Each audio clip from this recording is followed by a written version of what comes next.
I'm going to show you how you can go from this to this on your team video meetings.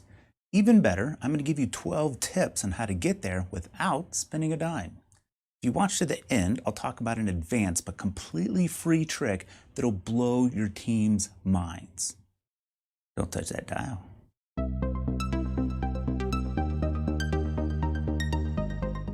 Remote Zoom or WebEx calls used to be a bit of a novelty, but now they are simply how we do business.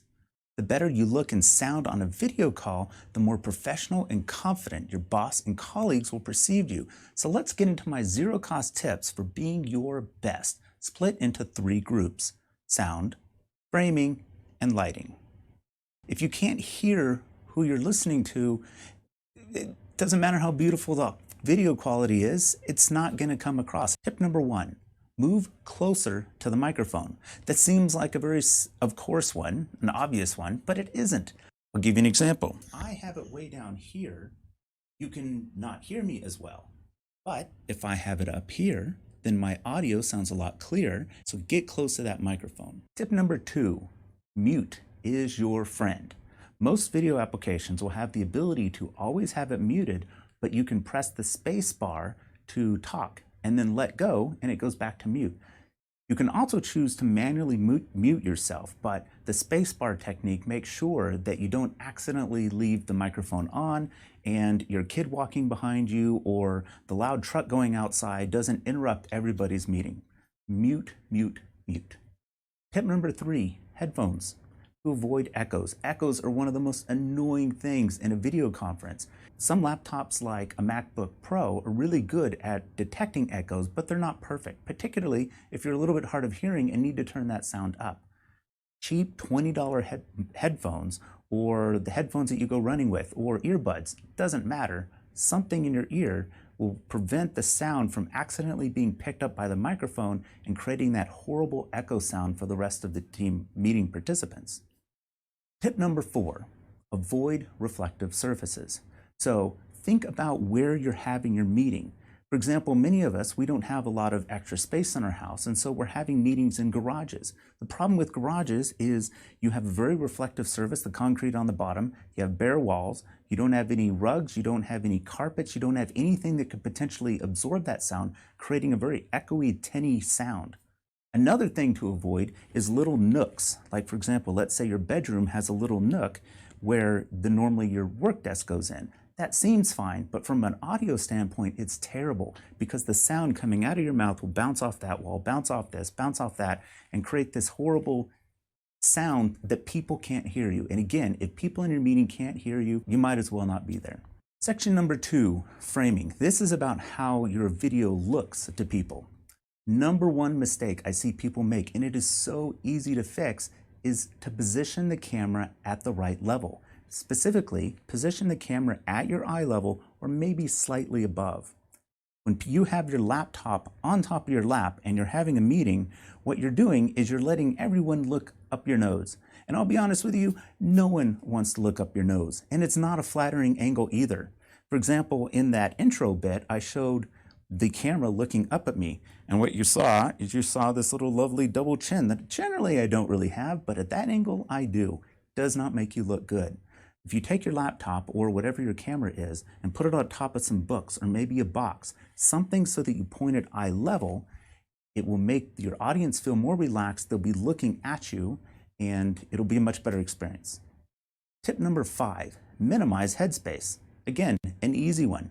What people will often do is have the laptop and think, well, as long as I'm in the picture, it doesn't matter. And what you'll have is a little head on the bottom and then all this empty space up top, which looks terrible. And then if you remember, what people often see you is not full screen. They see you as a little picture with other people in the meeting as well, a little thumbnail. So you want that thumbnail to mostly show your head. So what I recommend is think about that rule of thirds, where if you ever took a photography class, they say separate the picture into thirds and try to be at those lines, and particularly the intersection lines, but don't worry about that. Simply think about that from your head standpoint. People are going to be looking at your eyes.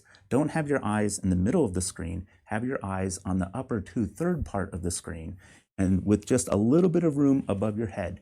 That will frame your head nicely, and so when people are looking at you in that thumbnail, it's really clear who that is and what you're speaking about.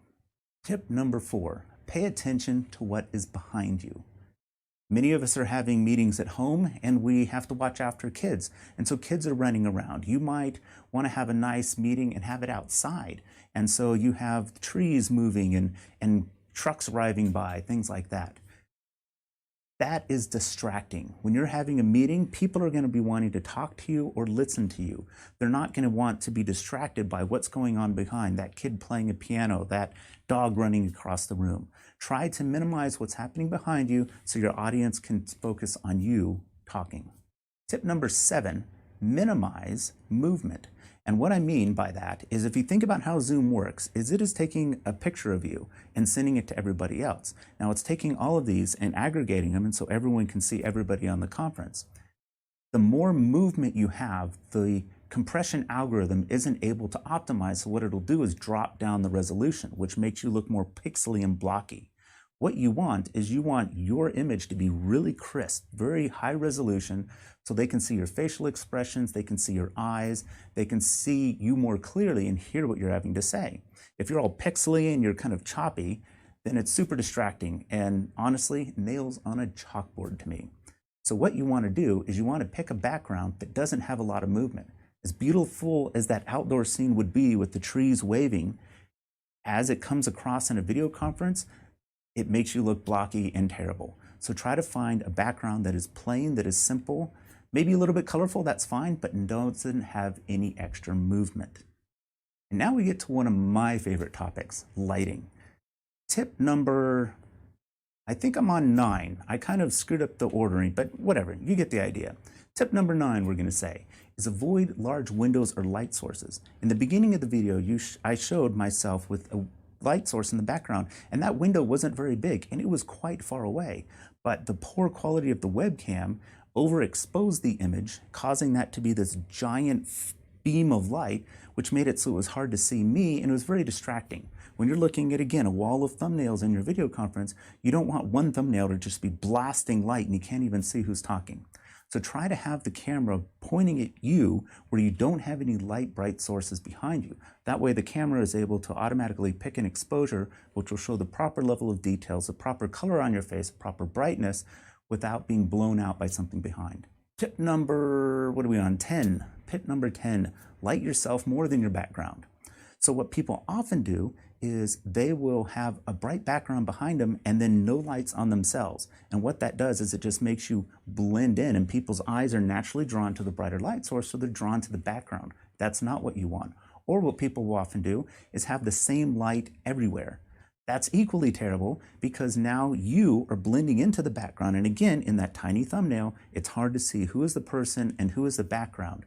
So what you want to do is you want to try to light yourself. Now that could be anything. That could be a simple desk lamp that you put off to the right. That could be you turn on the lights in an adjacent room so some of that light floods in and lights your face a little bit more. The better you are lit, the more you'll be easily able to be seen, see your facial expression, things like that. Tip number 11, try to light yourself in the front. Ideally in the front at about a 45-degree angle and a little bit up. Now, there's reasons for all of these. Number 1, having it in front of you will cause light to come on your face. Having it to the side will cause the bright light to hit here, creating a shadow on this side, which makes the face look like it has a little bit more depth. Why you want it above you is because if I had it equal, you'll see a lot of reflections on my glasses, and that can be quite distracting if you're wearing glasses. And what it also can do is it will light you up from down below and make you look like some kind of Count Dracula or something. What you want to do is you want to have not too high above you, but a little bit above you. And in fact, I'll take that moment to say my next tip, which was avoid overhead lights. Those things are the worst. Particularly on this spiky hair, what it does is it creates these shadows and it looks like I have an inverted crown on my head and my nose goes down to here and creates a shadow down like this.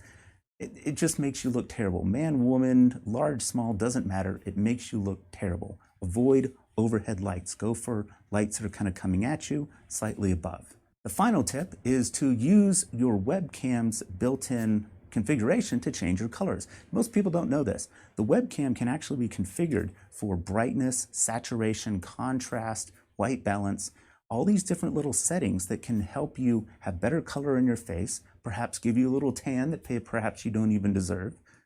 Give you a warm look if you're looking for that, a cold look, more blues if you want. You can change it to be brighter. You can change it to be a little more darker. You can increase the contrast and create a little bit more drama in your face. You'll notice that, and again, the beginning video, in the beginning one, I just took the defaults. And the second one, I went to the webcam's configuration and I changed it so that I increased the contrast a little bit to give me a little bit more lights and darks. I changed the white balance so it didn't look quite so much yellow and went with more natural tones. And what's cool about doing that at the webcam level is that everywhere else in your computer, whether you're using Zoom, whether you use Google Meet, whether you're using TikTok, FaceTime, doesn't matter, we'll all use those settings. So you'll have better image quality no matter where your webcam is being viewed. And now it's time to talk about the final tip before we go. And this is an advanced tip. This does take some setup. I totally admit that. In fact, I totally went overboard in making this happen. But if you do, it will blow your team away. And what you're going to do here, what I'm recommending here, is you download a piece of software called Open Broadcast Studio. So conceptually how it works is you take the webcam and you have it run through Open Broadcast Studio. Open Broadcast Studio, when you install the right plugin, can create a virtual webcam. This virtual webcam will then be what Zoom or FaceTime, well, probably not FaceTime, but any of WebEx, any of the the video applications will then consume this video feed and send it to the users. Now, why run everything through OBS? Well, OBS will give you a number of things. One, it has a number of really cool features. You can change the color, you can change the quality of the image, you can do some zooming in. Oh, that can be nice. Let's say that you're having a conference and you have some really distracting thing off on the right and you just can't figure out how to position the camera. Don't worry about it. Just shoot the video and then in OBS, crop what you want out. Nice and easy. It can even get even cooler with OBS because what you can do is import other video sources such as a video game or a web page and have yourself with a web page and be broadcasting that. Way better than sharing a screen. So that's just a tip of the iceberg of all the things OBS can do. It's what the Twitch streamers use. It's what anyone who is trying to create a high quality video production use in real time. Perfect for video conferences. Ugh.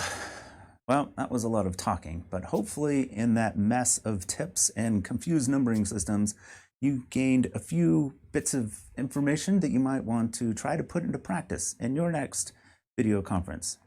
The better you look in your video conference, the more professional you look, the more you'll be trusted, and I think that'll give you that little edge up on everybody else. But let me know how it goes in the comments, and if there's any additional tips that you found useful. Feel free to subscribe if you want to get more content, or check out this video over here to find out more about Sleuth.